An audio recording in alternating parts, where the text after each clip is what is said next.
57. Pilot. He was clad in an armored suit without a helmet. Short cable sleeves ran down his 3-digit hands, ending in glistening connectors that Heish pilots used to tap into their aerobes, fighter ships, systems. Zander, the giant sentient lizard wheezed, tilting his head out of habit. Zander. War room.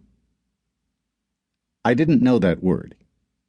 Before, I used to treat our communications difficulties as part of the game's setting. But now I knew for sure. Whoever stood behind the avatars of sentient xenomorphs were no human beings in any shape or form. Sharon stood silent, waiting for me to answer, his gaze keen. The pupils of his reptilian eyes narrowed. Hot, wheezy breath escaped his half-open jaws. Finally, my semantic processor managed to translate the new word. Apparently, war room meant someone who was about to cross the line, or alternatively, someone who was on edge.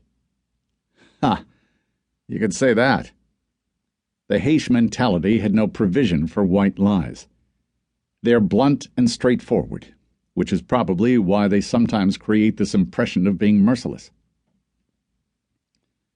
Another popping sound echoed through the gallery, accompanied by a vectored current of air.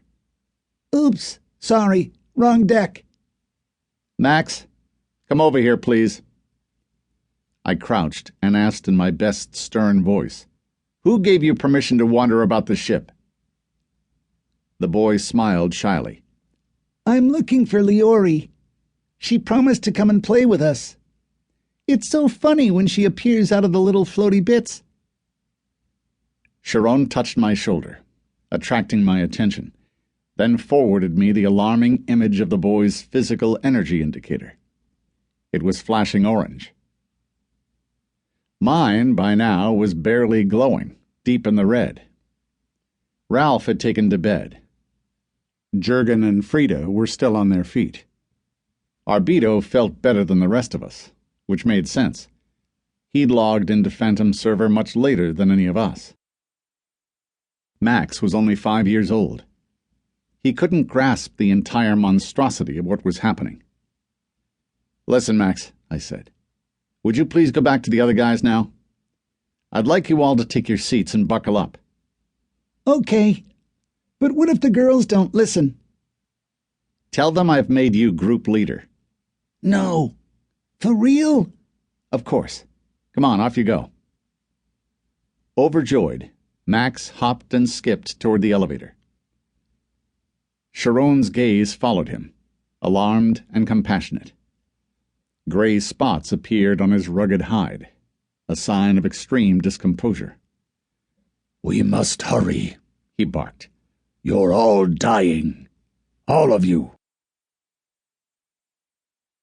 The force escalator took us down to the docking pads. We literally moved through time as we floated past numerous machines and devices whose purpose we had as yet failed to discern.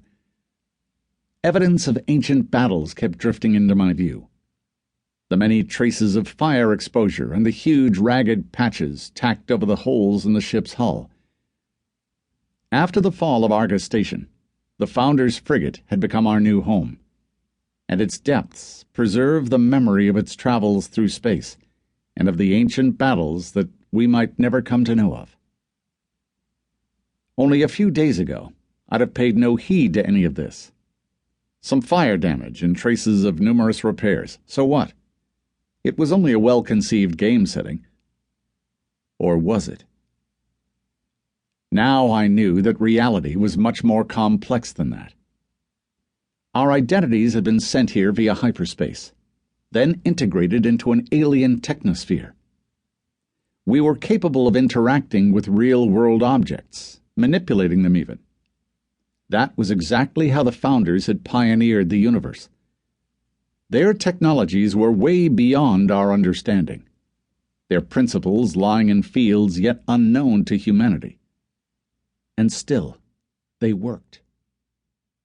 Basically, the Darg system was just one insignificant